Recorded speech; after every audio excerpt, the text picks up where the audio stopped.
아멘. 다시 한번 박수로 환영합니다.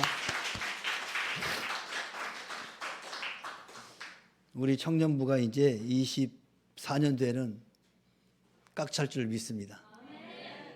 잘생겼잖아요. 소망이 있습니다. 우리 교회에. 그렇다고 해서 우리 연세 드신 분들 이거 나는 이제 갔구나 하지 마시고 여러분들이 하실 일이 또 있어요. 교회에는 다 사람마다 어린아이부터 노년에까지 다 할 일이 있어요. 그러니까 어르신들은 그냥 잘했다 칭찬해주고, 그리고 사역할 때마다 열심히 기도해 주시는 거예요. 잘 될 수 있도록 성령께서 충만하게 역사해 달라고 기도하시는 것이 이제 어르신들이 할 사역이고, 이제 몸으로 때우는 것이 청년들이 하는 겁니다. 아셨죠? 그러니까 24년도에도 열심히 지금까지 잘 해주셨지만 내년도 잘 해주시길 바랍니다. 하나님 말씀 봉독합니다. 욥기서 2장 7절에서부터 10절까지 우리 교독하도록 하겠습니다. 욥기서 2장 7절에서 10절 교독하지 말고 합독하도록 하겠습니다. 짧으니까. 자, 시작. 사탄이 이에 여호와 앞에서 물러가서 욥을 쳐서 그의 발바닥에서 정수리까지 종기가 나게 한지라. 욥이 제 가운데 앉아서 질그릇 조각을 가져다가 몸을 긁고 있더니 그의 아내가 그에게 이르되 당신이 그래도 자기의 온전함을 굳게 지키느냐. 하나님을 욕하고 죽으라. 그가 이르되 그대의 말이 한 어리석은 여자의 말 같도다. 우리가 하나님께 복을 받았은즉 화도 받지 아니하겠느냐 하고 이 모든 일에 욥이 입술로 범죄하지 아니하니라. 아멘. 이 오늘 짤막한 그 말씀 속에서 여러 가지 생각들이 이렇게 크로스됩니다. 욥이라는 인물이 어떤 인물인가?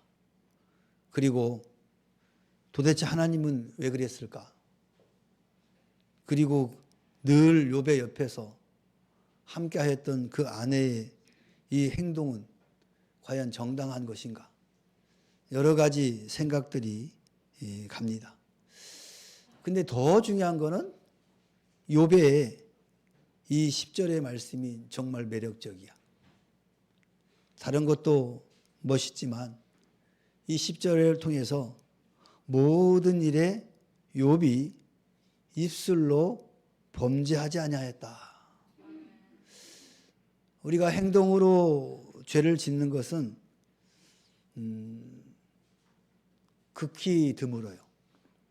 그런데 입으로 짓는 죄는 정말 많아요. 입으로 하는 것은 돈이 안 들어가거든요. 큰 에너지도 필요치 않아요.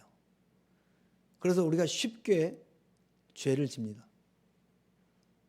그것들이 뭐냐? 오늘 이 아내가 한 죄가 입으로 몇 마디 한 것인데 그게 엄청난 큰 죄를 진 거죠. 하나님을 저주하라고까지 합니다. 근데 이제 뭐 그럴 수 있지. 화가 나면 그럴 수도 있겠지라고 이해는 좀 할 수 있어요. 그러나 우리가 이해하는 건 이해하지만 그 결과에 대한 책임은 우리가 질 수가 없는 겁니다. 오늘 이 욥이 그 어려운 극단적인 상황 속에서도 좌절하지 않고 입술로도 죄를 범하지 않았다라는 거예요. 그리고 반대로 이야기하면 뭐가 될까요? 입술로 죄를 짓지 않고 오히려 감사했다라는 거예요. 하나님께서 복을 받았으니까 또 그 하나님이 가져갈 수도 있는 거지. 그러면서 아주 긍정적으로 생각을 하고 죄를 범하지 않았다라는 말씀입니다.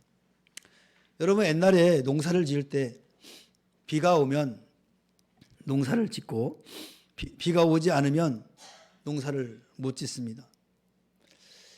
그런데 지금은 어떻습니까? 이제 이 농사 기술이 개발되고 또 뭐 저수지가 만들어지고 하면서 날이 가물어도 농사를 지을 수 있게 되었습니다. 최근에는 그 농사 기술이 더 발전해서 이제 계절을 초월하여서 겨울에도 농사를 지을 수 있게 됐죠. 그래서 덕분에 1년 내내 사계절 과일과 채소를 먹을 수 있게 되었습니다. 이렇게 기후에 전혀 제한받지 아니하고 또 일기에 제한받지 않고 1년 내내 농사를 지을 수 있는 것을 바로 전천후 농사라고 말합니다. 한번 따라서 해봅시다. 청년들이요. 전천후 농사. 청년들만 하시라고요. 청년이세요? 죄송합니다. 전천후 농사. 사계절을 계절에 관계없이 환경에 관계없이 농사를 지어서 우리가 필요한 그런 과일과 채소들을 먹을 수 있는 것이 전천후 농사입니다. 신앙생활을 하면서도 우리에게 오는 이 시련이나 역경에 영향을 입지 아니하고 또 환경에 영향을 받지 아니하고 항상 감사하는 신앙생활을 뭐라고 할까요? 전천후 감사입니다. 전천후 감사. 우리는 통상적으로 좋은 일이 있을 때만 감사한다라고 생각을 할 때가 있습니다. 그러나 비가 오면 감사하고 날이 가물면 한탄하는 그런 신앙생활이 아니라 비가 와도 좋고 가물어도 좋고 겨울이 와도 좋고 가을이 와도 좋다. 계절과 관계없이 어느 때든지 좋다. 항상 감사하며 살 수 있는 이 축복, 이것은 그리스도인에게서 최대의 축복인 것입니다. 우리가 신앙생활을 하다 보면 똑같은 예수를 믿지만 즐겁게 믿는 사람이 있고 또 괴롭게 믿는 사람이 있습니다.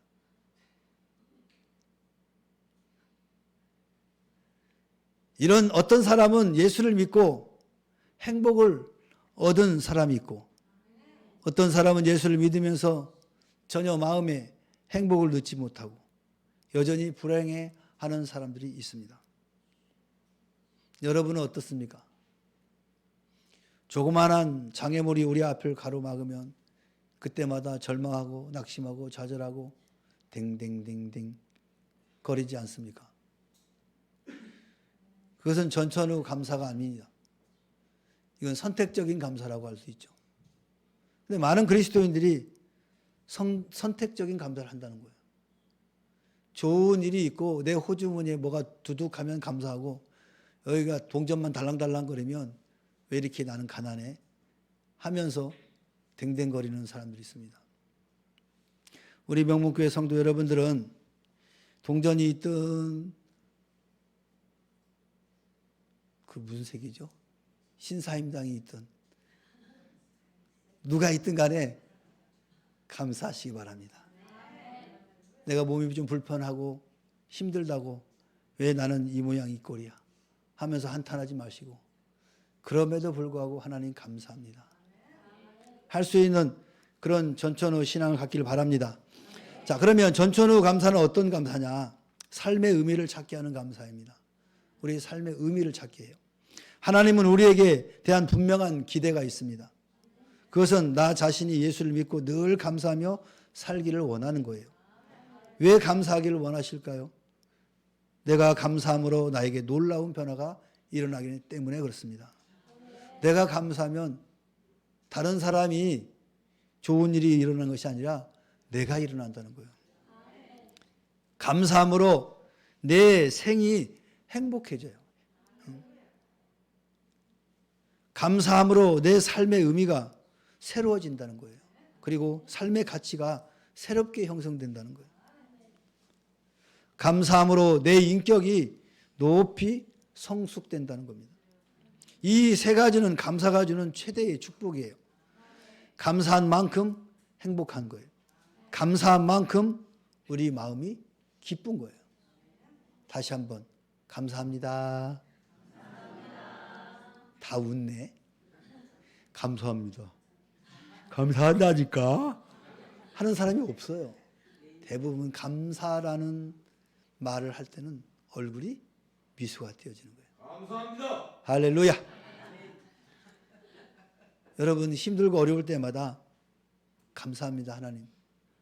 뭐 사람에게는 감사할 때는 항상 상대적이니까 저 사람이 나 짜증나게 하면 감사가 안 나오는데 하나님 앞에 여러분 짜증날 게 뭐 있어요? 그러니까 하나님 앞에 감사하시란 말이에요. 하나님 감사합니다. 부부가 살면서 감사한 마음을 가지면 행복해지는 겁니다. 내가 감사한 마음을 가지면 살맛이 나요. 그러나 감사를 잊어버리면 그때부터 인생은 아무 살맛이 없어지는 거예요. 감사가 사라진과 동시에 반대에 밀묻듯이 들어오는 게 뭐냐? 불만이야. 부족함.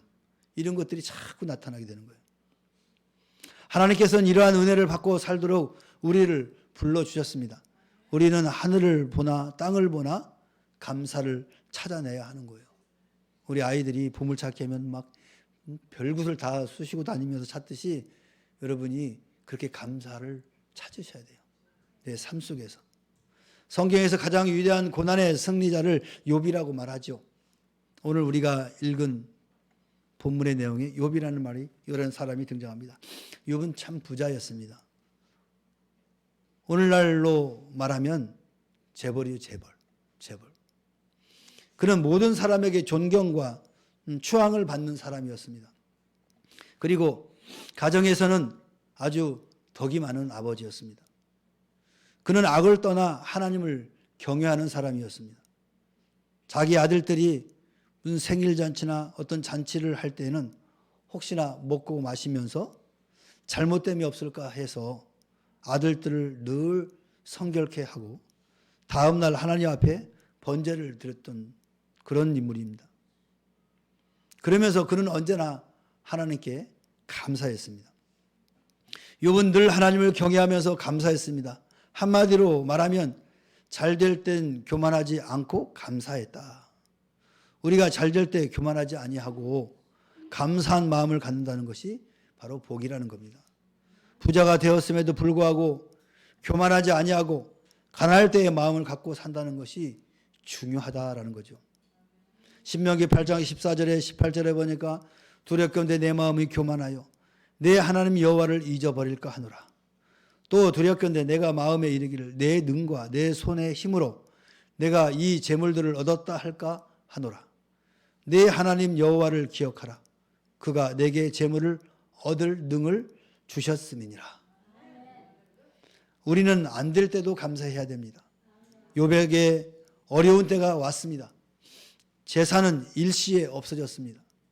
자식이 태풍으로 일시에 다 죽었습니다. 몸에 병까지 왔습니다. 정수리로부터 발끝까지 질그릇 조각으로 긁지 않고는 견딜 수 없는 그런 악창이 온몸에 덮였습니다. 자기가 사랑하는 그 아내마저도 당신이 지금까지 하나님을 온전히 믿어봤자 나온 것이 뭐가 있냐? 그래도 온전함 끝까지 지킬 것이냐? 하나님을 저주하고 죽으라. 욥의 심기를 아주 톡톡히 건드렸습니다. 그때 욥은 이렇게 말하며 내가 어찌 어리석은 여자 중 하나같이 말할 수 있겠느냐? 우리가 하나님께 복을 받았은즉 재앙도 받지 아니하겠느냐? 하나님께서 주신 것 하나님께서 가져가셨는데 무슨 불평할 것이 있겠느냐? 이런 일이 생겼을 때 보통 사람 같으면 충격을 받아 죽을 것입니다. 그런데 욥은 그러지 않았습니다. 욥은 자기를 비웠습니다. 속에 물질로 가득 찬 사람은 물질을 잃어버리면 죽습니다. 권력으로 가득 찬 사람은 권력을 잃어버리면 죽습니다. 자기 속에 가득 찬 것을 빼앗기면 죽습니다. 그런데 욥은 마음을 비웠습니다. 아무것도 가지고 온 것이 없음에 아무것도 가지고 가지 못하리니 현재 내게 있는 것으로 족하다. 알몸으로 나왔은즉 알몸으로 돌아갈지라. 이것이 우리 마음에 차야 된다라는 겁니다. 보통 사람들은 죽어 넘어질 시간에 욥은 일어났습니다. 기절하지 않았습니다. 원망하지 않았습니다. 또 절망도 하지 않았어요. 그는 자기를 이미 비운 사람이기 때문에 그렇습니다. 우리는 욥에게서 한 가지 놀라운 사실을 기억해낼 수 있습니다. 욥은 까닭없이 하나님을 사랑했습니다. 욥기서 1장 9절 11절에 보니까 사단이 여호와께 대답하여 가로되 욥이 어찌 까닭없이 하나님을 경외하리까? 주께서 그와 그의 집과 그의 모든 소유물을 울타리로 두르심이 아니니까? 주께서 그의 손으로 하는 발을 복되게 하사 그의 소유물이 땅에서 넘치게 하셨음이니이다. 이제 주의 손을 펴서 그의 모든 소유물을 치소서. 그리하시면 틀림없이 주를 향하여 욕하지 않겠나이까? 이 마귀가 욥을 시험하기 위해서 욥이 어떤 이유 없이 하나님을 사랑하겠습니까? 이유가 있으니까 사랑하죠. 그 이유가 뭐예요? 이 모든 재물, 또 이 많은 명예, 이런 것들이 있으니까 하나님을 경외하죠. 한번 이것들을 다 가져와 보십시오. 틀림없이 욕하고 저주할 겁니다. 사단이 그렇게 하나님께 이야기를 합니다. 하나님께 사단이 참소합니다. 욥이 하나님 앞에 감사하는 것이 조건이 있으니까 감사하지 조건 없이 감사하겠습니까? 여러분 어떻습니까? 조건이 있어서 하나님 감사합니까? 욥이 하나님께서 축복해 주셔서 그의 집과 사업과 그 모든 일들이 잘 되니까 감사하는 것 아니겠습니까? 여러분도 그렇습니까? 그것을 한번 쳐보셔서 당장 하나님을 원망할 것입니다.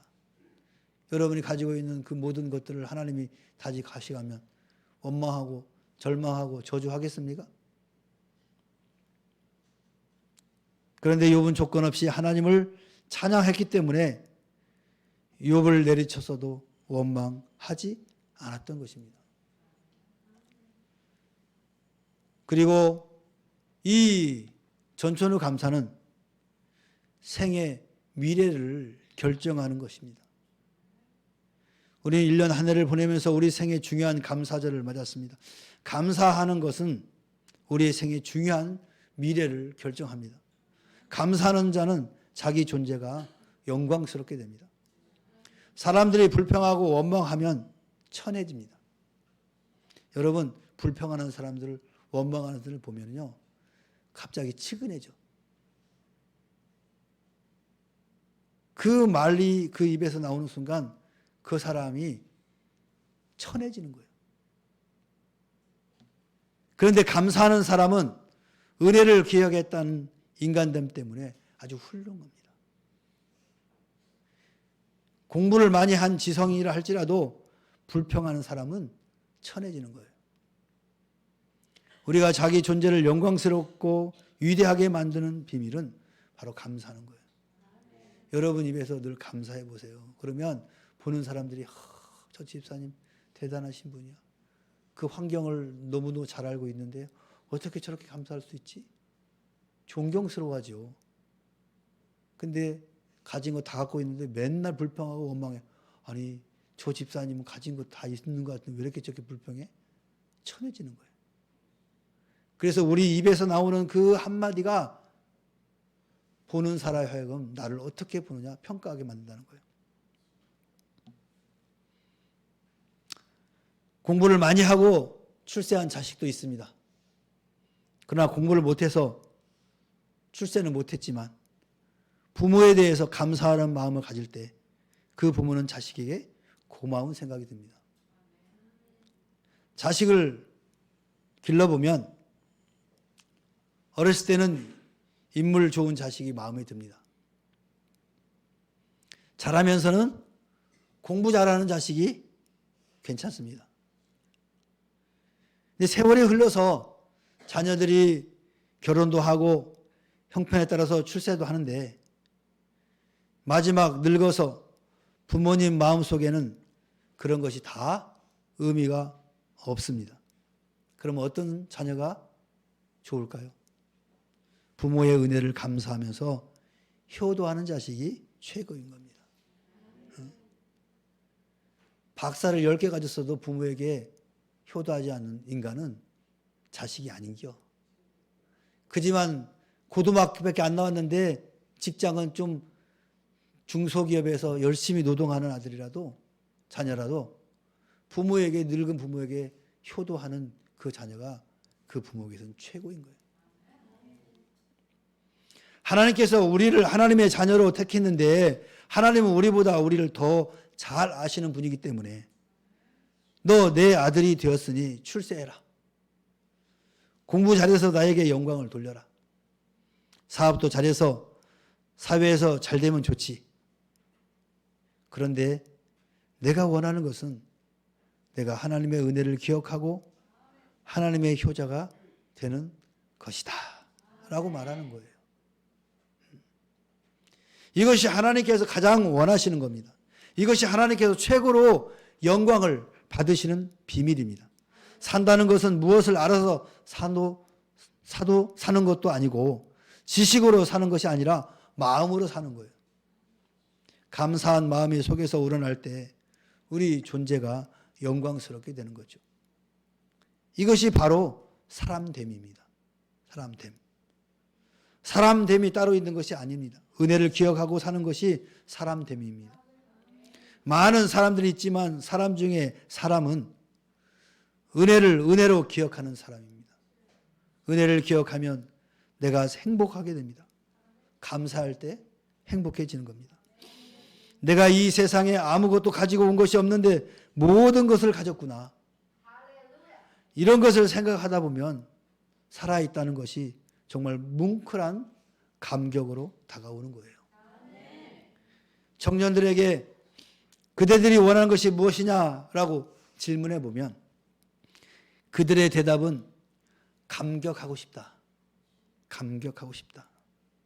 메말라가는 이 세상에서 모두 다 말라버린 이 인정 속에서 감격하고 감동하고 싶다는 것이었습니다. 사랑하는 성도들이 하나님 앞에 예배할 때 하나님의 은혜에 감격하십시오. 이것이 바로 우리의 복인 것입니다. 그래서 감사하는 자에게는 언제나 그 마음속에 행복이 있습니다. 부모님이 나에게 아무것도 해준 것이 없을지라도 감사한 마음을 가지면 그 순간에 아, 내가 세상에 태어난 것이 행복하다 라는 행복감이 솟아나게 되는 것입니다. 가장 중요한 것은 나 자신의 삶 속에서 행복을 창조해 나가는 것입니다. 감사하는 자에게는 하나님께서 주시는 축복이 있습니다.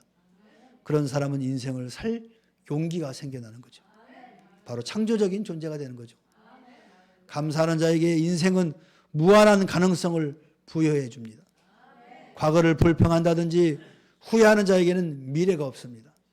과거의 모든 것들이 다 나에게 의미를 주고 보람을 줄 때 미래에 대한 페달을 가속할 수가 있는 능력이 되는 것입니다. 과거를 후회하고 과거를 탄식하면 미래가 없습니다. 과거의 어떤 것도 후회하지 마십시오. 이것은 하나님께서 나에게 미래에 소망을 주려 하는 예정된 코스였구나. 그렇게 생각하십시오. 현재 내가 삶의 현장에서 어떤 형편에 처하든지 그 삶 속에서 감사를 만들어내십시오. 감사의 보약을 만들어내십시오. 그때 우리의 골수가 윤택해질 것입니다. 밥을 먹을 때도 감사한 마음으로 먹을 때 소화가 잘 되는 것입니다. 부부가 살면서도 감사한 마음으로 살 때 거기에 사랑이 싹터 오를 것입니다. 우리가 하나님을 믿되 우리의 신앙생활에서 감사한 마음을 가질 때 우리가 하나님을 향해 한없는 영광을 돌리며 미래에 대한 하나님의 축복을 나의 것으로 받을 수 있습니다. 사랑하는 성도 여러분, 이 전천후 감사가 우리 속에 흘러서 하늘을 품에 안고 땅을 디딜 때 모든 것이 은혜다. 모든 것이 다 감사다. 모든 것이 축복이다. 이렇게 고백할 수 있기를 주님의 이름으로 축원합니다. 축원합니다. 기도합시다. 사랑의 하나님 아버지, 오늘 우리는 환경과 조건의 영향을 받지 않고 하나님 아버지 앞에 감사할 수 있는 전천후 성도들이 되게 하여 주시옵소서. 감사드리며 예수님의 이름으로 기도하옵나이다. 아멘.